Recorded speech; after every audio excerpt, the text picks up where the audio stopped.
Okay, we're recording today's live stream.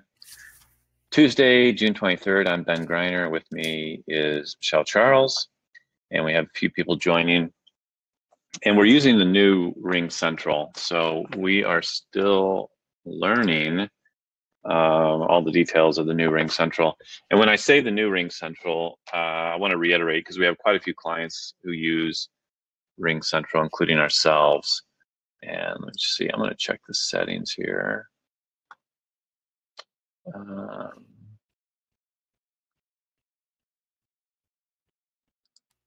But there's a way to view. Allow screen sharing. Okay.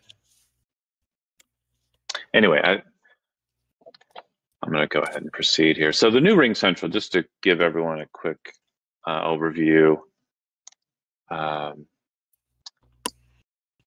If you use Ring Central, they now have two apps. They have the Ring Central Classic app, and they have the Ring Central app. And we're using the Ring Central app. And within the Ring Central app, we're also using the new Ring Central video. So this is the new Ring Central app, simply called Ring Central. If you're running it, you'll know it just says about Ring Central. And under video service, you have the option of Ring Central Video, which is what we're using today. Or you have the option of Ring Central Meetings, which is the traditional meeting based on Zoom. And you can switch back and forth. But the fewer changes, the better, because there are, that's where people get messed up and tripped up because they make changes. So I'm going to move that out of the way and just mention that we do have a support article, excuse me, a support article, support.forgetcomputers.com. If you just search for Ring Central, you'll see new Ring Central video, or you could go into Forget Computers and you could scroll down to our Ring Central area, and you'll also see the link there where we talk about the differences between the classic and the new version, between videos and meeting, and we talk about the pros and cons. So very briefly, because I know not everyone uses Ring Central, but there are some advantages to using it and there are some disadvantages. The disadvantages, as far as we've seen, are the number of visible participants is limited to 16. In Zoom, I believe that's much larger, and maybe we'll see more from Ring Central eventually. There is no waiting room. Michelle and I were just talking about how there is the option to allow or disallow join before host. So Michelle came into the meeting before me. So she did wait in a waiting room until I joined. But once I join as the host, anyone can just join. There is nothing stopping them or putting them into a waiting room. There's no traditional Zoom waiting room option. And that's why I enabled the password for this meeting, which those of you who have joined us obviously use the password to get in. There are also no breakout rooms. So for anyone who relies on breakout rooms, which I know is a big part of the old Ring Central and Zoom, no breakout rooms. We're hoping that will come in a future release. And last but not least, you are assigned a new personal meeting ID. Your personal meeting ID is just like your personal direct phone number. Everyone has one for a meeting, and it's just kind of an annoyance if you've gotten accustomed to your personal meeting ID. When you switch to the new video solution, you get a new personal meeting ID. And if you switch back, you're going to switch back to your old meeting ID. So just keep that in mind. One of the things we wanted to talk about today, and Chad normally joins us and would maybe take over at this point. And Michelle, chime in, because Chad's my sounding board. If I say something that doesn't make sense, please let me know. But Chad had to take his son to the orthodontist, so he could not be here. But this was in the news very recently. What's today? 23rd. This is from the 17th. New Mac malware spreads disguised as Flash player. And these stories aren't entirely new. Every once in a while, we read about stories of how people can get tricked into downloading a Flash update. Flash has been around for years, although it is going to be end of life, and and permanently ended at the end of this year. So we don't have a lot of people reliant on Flash anymore. It was once a very popular program for web browsers to play animated videos and animations, things like that, games.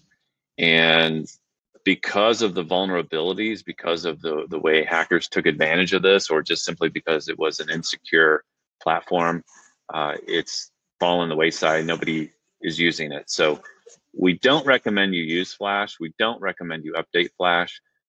And in fact, we're working on an automation to go kind of search and destroy Flash if it is running in an organization. Before we do that, we will get approval from you because there could be a special use case whereby you need Flash for maybe an older application. So we'll check with you first. But if we get the go ahead, we'll search and destroy Flash. And of course, if we discover in that process someone is reliant on Flash, we'll look for an alternative to help them avoid Flash, or we will simply reinstall Flash if we have to do that. Let's see. So there are a couple of things that we need to understand about this type of an attack. And one minute. Guys, could you give it down over there? Getting a lot of background noise here in my house. Okay. Let's see. So a couple of things. One is, we talked a lot about clicking links, and this is where people get into trouble with this particular vulnerability. Is it makes it look like their Flash is out of date. Most likely it is. They either have an out of date or not, or they don't have Flash at all. People are semi-familiar with the term Flash, so it's like, oh yeah, this is probably a good thing. And then it takes it a bit further, and it convinces you that you need to open an unsigned application. So if I go into any one of my applications and I double click them, they will open because they are authorized to run on my Mac. But if something malicious is on my computer and it is not authorized to open, it will show a warning sign saying, this app has not been signed or not been approved by Apple. But in this particular attack, they walk somebody through how to get around that. And basically they say right click and open. And once you right click and open, you are presented with a dialog box saying, do you want to bypass the built-in security? And if people say yes, then that malicious app will open. So there is some extra effort that has to go into this, but it's rather easy to convince people to do that. And in fact, there are valid reasons why you might be installing an app that's not signed or verified, especially if you're a developer or you're doing testing. So there have been lots of times when I've had to do that, but I've only done that from known and trusted sources. So this all comes back to education. And one of the ways that we encourage people to educate their team is through security awareness training. Chad and I often go into offices to present security awareness training in person. And of course, we haven't done that in many months now. But there's also online videos. And some of you are doing this. Some of you have heard about it. Some of you may be using something that's different than PII Protect, which is what we use. Personal identifiable information, PII Protect. And the way it works is the base level, everyone gets a 45-minute video once a year that they require their employees, either existing or new hires, to watch. And at the end of that, you take a test. And ideally, you make sure that everyone on your team, at the bare minimum, takes that 45-minute video, watches that 45-minute video and takes that test. So you can certify your team as being aware of the security threats out there. We take it a step further with what we call level 2, where we do, and some of our clients do this as well. They do the weekly, I think, is it weekly or monthly, Michelle? Do you know? The days and weeks fly by now. I don't even know. It's weekly. Weekly, okay. So periodically there is either a video, a really short, here's an example of a short 2-minute video that talks about, the threats of credit card skimming.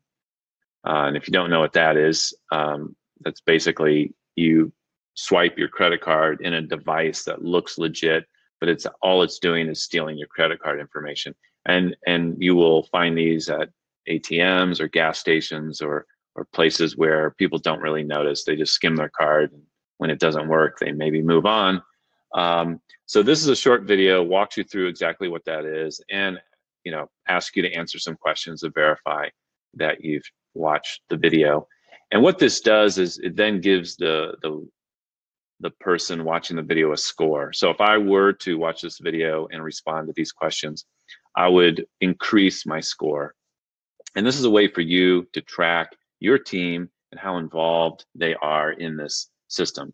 If you have someone who's not involved, they're not watching the videos, they're not taking the quizzes, that may be someone you want to have a sit-down conversation with, just to make sure that they're aware of the risk that are out there. Or especially if you do a phishing campaign, which is also part of this program, where you can send emails out that are fake. And if anyone on your team clicks it, you know who clicks it. So once again, you can have that conversation. And they have this gamification feature with these scores where you can kind of compete with your team members and see who gets the highest score. And I think last time we checked, Janelle from our team had the highest score. So she's now our resident expert on PII Protect. But these are very good, they're very short, and I recommend everyone have something around education, because you may know this stuff really well. I know this stuff really well. I still learn things, and I cannot assume that everyone on my team or every one of my clients has the same awareness or education or history that I have. So these are all good reminders and a good way to bring your team up to a minimum level. And hopefully you're going to protect them. You're going to protect them at home. You're going to protect them at work, and you're going to protect your business. So if you're not doing anything like this, please let us know, because it's really something that you should be doing, and we can help you get started.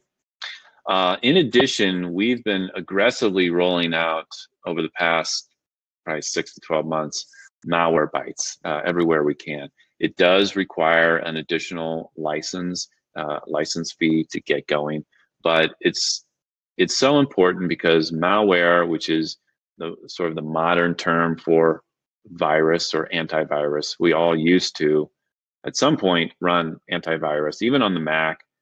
It was not a good experience on the Mac. This is a modern reiteration of that. It's much more proactive. It's much more native to the Mac OS, so it doesn't slow your machine down. We're running it internally. We have been for at least a year, and we're seeing it in every location, including our own. It finds stuff. It finds stuff that we did not know existed, and most of it is not a big threat. It's sometimes it's as simple as redirecting you to a search engine to try to get more links or clicks on ads to drive up revenue for whoever convinced you to install this. But not Malwarebytes, but the phishing stuff, the malware. But no matter what it is, it's nefarious. It slows you down. It's not safe in any way, meaning sometimes this stuff is a springboard for keyloggers and spy software that then is used to attack an organization. So it's really easy to install. We just need your permission to do it. So once again, if you're not running any type of, they call it endpoint protection or advanced endpoint protection. In this case, Malwarebytes is what we did a lot of searching, a lot of work on this. We wanted to find something that was Mac friendly and that was really easy to install, update, use, did not interfere with the experience, the Apple experience. And that's where we came up with Malwarebytes. In fact, this is all people will see here at the top. And I could start a threat scan, but it happens automatically. And then I also get reports for my team or clients. And if you're a primary contact, you would have a dashboard where you could see, the threats that are going on in your office. And then last but not least is a little plug for Forget Computers. Chad and I do have something called a resilience diagnostic. And if you do want to learn about that, if you haven't gone through it, so I know many of you have, But whoops, I want to go to our website, forgetcomputers.com. And under services, managed Apple security, we talk a little bit about our 3-step program. We diagnose your risk, establish what to do about it, and then how do we sustain that. And it's most telling that everyone has an idea of what their risks are, but it's not until you really focus with intention on discovering and uncovering your risk do you realize where you really are at risk. And we always find things or areas for improvement, mostly around the idea of the leadership says, oh, this is how we work. And then we dig deeper and find out that the real workflow is a little different. So we uncover risk, we try to reduce that, and that's our resilience diagnostic. If you haven't gone through that, strongly recommend you reach out to us so we can help you get to the next level of being more resilient. And then the last thing I wanted to talk about is our new Mac Manage app. And if you haven't seen this yet, you will. If you look in your doc, you might see it in the doc, or we might ask you to launch it. It's in the application folder under Mac Manage. We used to have an application called Self-Service. This is the replacement for Self-Service. It just has a new name, Mac Manage. So if we open that up, here's what it looks like. And yours will most likely look different than mine, because a lot of this is based on applications that you may or may not be allowed to have in your organization, or whether you have it installed or not. Like BB Edit, I already have that installed, so it's grayed out. I cannot install it again. Why would I need that? Just like Druva, I don't need that installed. But I do not have Universal Type Client. So if my organization used Universal Type Client, I could install that. I don't need to be an administrator. I can be a standard user. So this is basically your library of software that you are authorized to install. And if there's anything that you want to see here that's missing, please let us know so that we can enhance your Mac Manage and your self-service application at your location. One of the things here, this is the settings area. So these change settings. This is just a good example.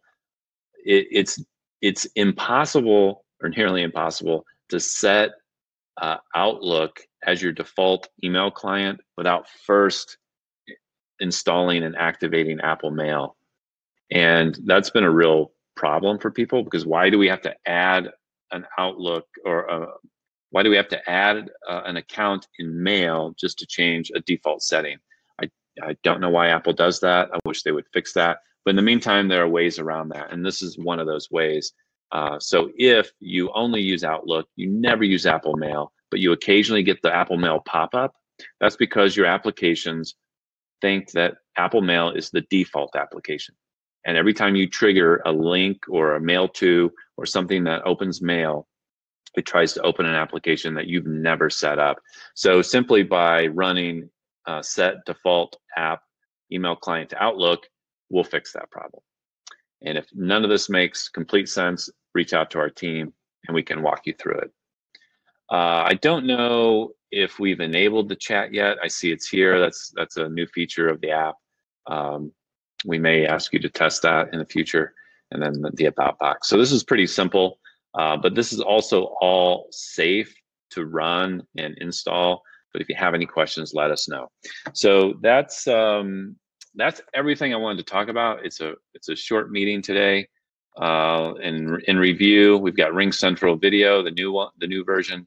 We've got Mac malware we all need to be aware of, and we can fight that with good security awareness education, and by reminding people not to blindly click links and download and install software. And then we've got our resilience diagnostic if you want to take your resilience to the next level in protecting yourself and your business and your team. And of course, we have our help center. We're constantly adding new information here, and our new app, Mac Manage. Michelle, in fact, you spent a lot of time updating our content Do we have any new content here we want to highlight? I guess we do that with these little stars. Yeah, right? the promoted articles are the newest. Okay, so here's our past live streams. There's the one from actually, I think the one from last week has not been posted yet because I need to spend some time. I think we had technically some PII information we were going to blur out, and I have not done that. So that's why we're missing last week's. If we go down to tips and tricks, these are probably the latest right here. Does that look right? Right. Yeah.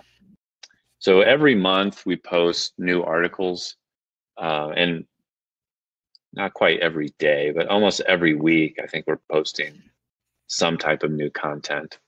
So if you see something that's out of date or doesn't make sense, let us know. Or if you'd like to see something that you can't find or we're not talking about, please let us know. With that, I'll wrap it up unless there are any questions, Michelle, or if you have any questions. Okay. I don't see any. Well, I'll do one last plug here for our podcast. Trying to get better at podcasting, and these meetings that we're having right now are meant for our primary contacts. You, as a primary contact, we really need your help in spreading our information to your team. It's really hard to have individual conversations, or rather, even if we say something, we often have to say it 7 times before someone will really get the message. So we need your help to take this information and kind of decide what's important to your team, and of course give us feedback on what you'd like to hear from us. But then we also have a podcast which is more generic and more open and more geared towards everyone as opposed to just our customers. And here it is. And we've been going down the seniority list of interviewing everyone on our team. And in fact, Michelle, I think you're next on our list. So next week you're going to be on. So we interviewed Christopher Shea a couple weeks ago. For those of you who weren't aware, he was away for 3 months. And you can learn why and what he did during those 3 months by listening to the podcast. And then we just interviewed Ross last week. I know many of you know Ross Matsuda. We interviewed him, and next week we'll interview Michelle. So every 2 weeks we interview someone, and once we get through everyone on our team, I think we're going to be reaching out to primary contacts to interview next. So be prepared. With that, I'll sign off. Thank you very much, and we'll see you all next week. Bye. Thank you.